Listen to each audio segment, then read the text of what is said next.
Le rêve de Michel Draguet s'écroule. Son projet de fusion des musées royaux des beaux-arts et d'art et d'histoire a été recalé par le gouvernement.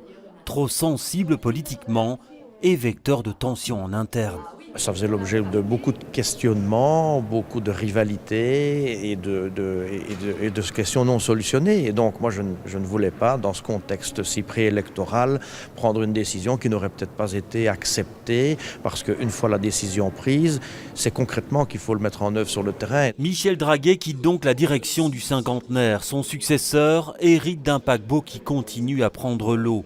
La fréquentation est en hausse, certes, les comptes sont assainis, mais les perspectives budgétaires sont sombres et de nouvelles économies sont à l'ordre du jour. On nous a parlé d'un chiffre de 1 sur 3 pour remplacer les gens. Donc vous comprenez qu'il faut déjà prévoir cela dès maintenant et peut-être, pour sûr, essayer de trouver des alternatives ou d'autres approches. Mais c'est sans doute l'état du cinquantenaire qui inspire les plus grandes inquiétudes. Il menace ruine.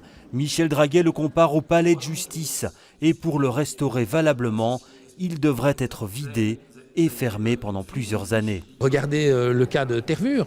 Vous allez être dans des montants comparables ou voire supérieurs.